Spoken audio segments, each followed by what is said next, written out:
If you didn't know about this, well, you're about to find out. I'm going to be talking about Karla Panini and Karla Luna. These people were like sisters at some point, like this. They had a comedy show together, and that's actually how they met. They met because they got both casted for Las Lavanderas. You can find that in YouTube and see some of those. It was basically both of them acting a fool, laughing, dancing, just having a good time, pranking each other, pranking others. It was until Carla Luna started realizing that Karla Panini and her husband, Americo Garza, were having an affair. But worst of all, they were not just having an affair. Carla Luna was going through chemotherapy because she had gotten diagnosed for the second time with cancer. So here goes her best friend laying in her man's bed. She was diagnosed with a terminal cancer, and unfortunately, she did pass away. And after she passed away, Karla Panini married her husband, Americo Garza. Let's get into it. So I was looking at some interviews because there's a lot of interviews of her when she already had the cancer, when she was already going through all of this. So many people loved her because her and the other Karla Panini, they were both getting very popular with like the Mexican comedy community, because they were just really good at what they were doing. And Carla Luna, she was like so, everybody said that she was just so genuine. You know, she was just so genuine. By the way, Karla Panini was married as well. She was married as well. So in one of those interviews, I wanted to mention how she said that she just wanted to try things that she never did before, you know. So the way she found out were through messages. She found, so her sister broke her phone, or she lost her phone or something like that. And Carla Luna remembered that her husband had an old phone that he wasn't using anymore. So she told him, can we give it to my sister? And he said yes. He probably forgot about everything in that phone. He didn't restart it. He didn't erase nothing.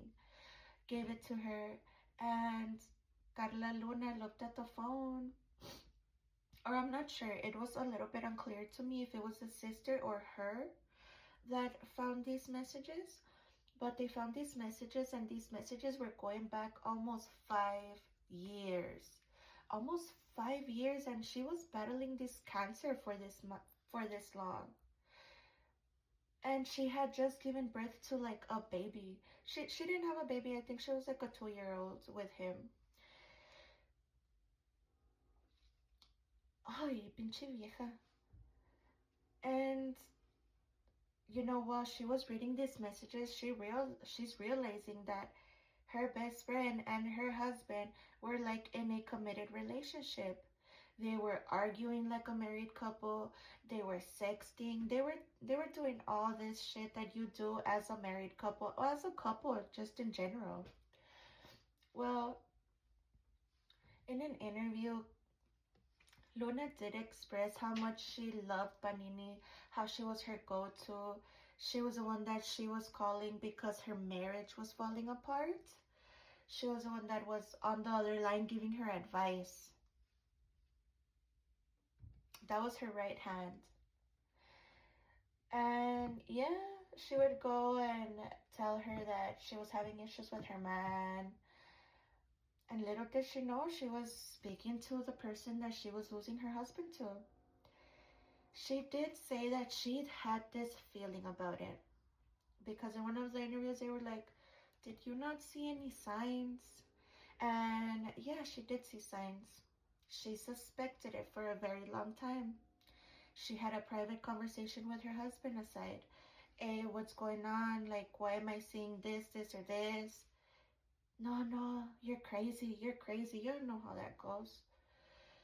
She took Panini to the side and she said, hey, does my husband flirt with you? Do you like my husband? No, no, no, I don't. We've never done anything, blah, blah, blah. She insisted so much, right? That Panini started telling Luna that she was sick in her head and that she was way too jealous. And at some point, they were trying to convince her to go to therapy. Like, it was that bad where they would be like, no, you're crazy. Like, I don't know what you're talking about. And recommended that, oh, you need to see a therapist, a psychiatrist, because you're crazy. So when she would ask her husband if something was going on with her, he would always deny. At some point, they did go to like a party. They got some drinks in, and Karla Luna and Karla Panini, they had a conversation, right? And Karla Panini actually admitted to her that she kissed her husband, Americo, but that Americo didn't kiss her back. And she was basically crying to Luna. She was like, I'm so sorry. I can't believe that I have feelings for a married man. I'm suppressing those feelings for you and blah, blah, blah, victimizing herself.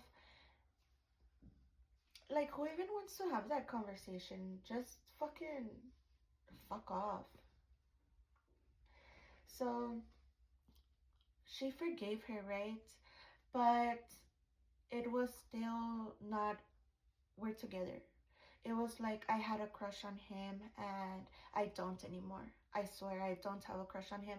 Nothing ever happened. He didn't even kiss me back. Nothing. So they kind of fixed things. But she still felt like they were lying. But she felt like she had already confronted it so much, and that they had already denied it so much that she had to stop asking. She said at some point, I just said I have to stop, because what if I am the problem?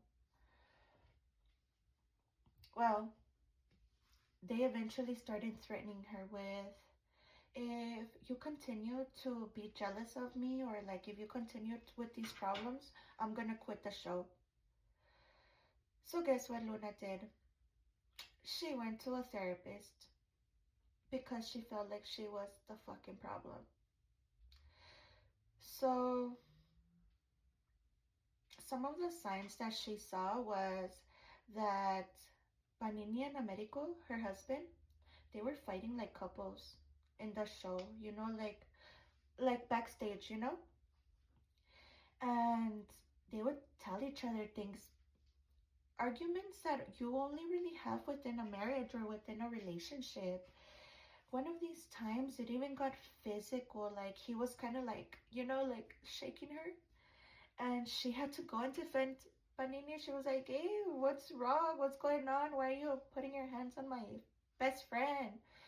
Like, she still defended her. She was like, what the fuck? And no, so, like, a lot of us, she had this feeling, so she started, no. So, yeah, she kind of like, she was hearing Americo's phone ring and ring, text messages, and she checked it. She was like, what the fuck? Who's texting my man at this late?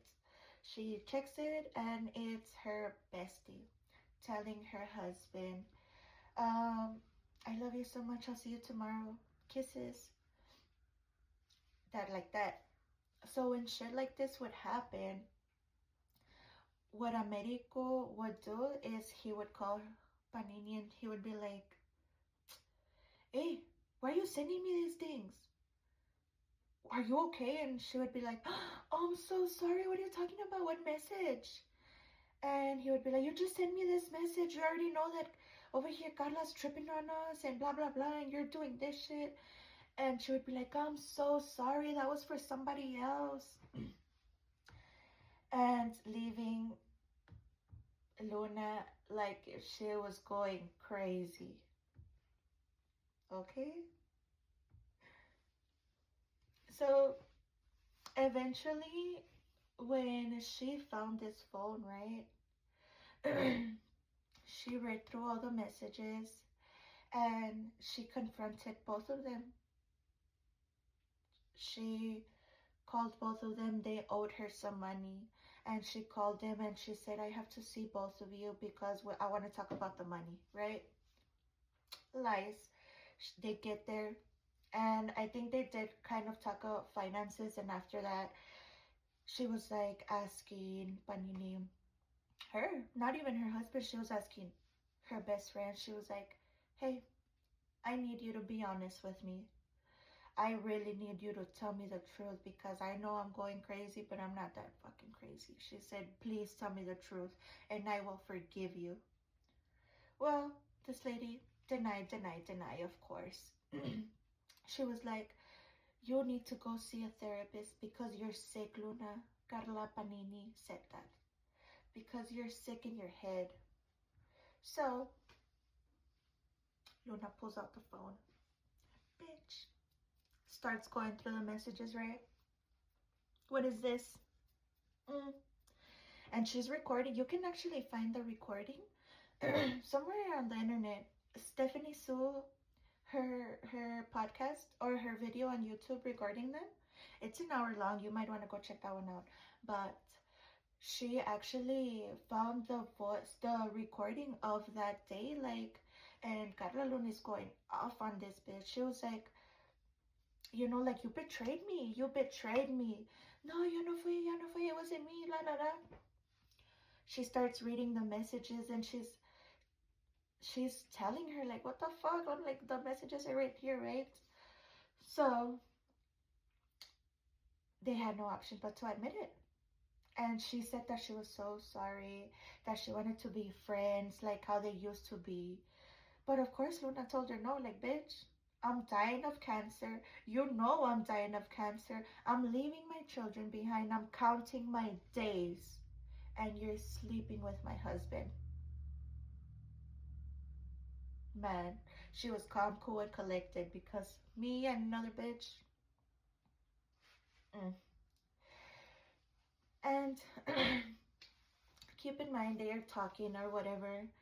And this bitch is like, he's just the love of my life. You have to understand me.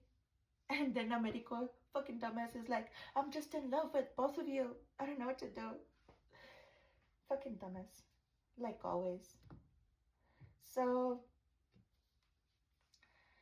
in those messages, she actually found that Karla Panini was telling him, you better mistreat her.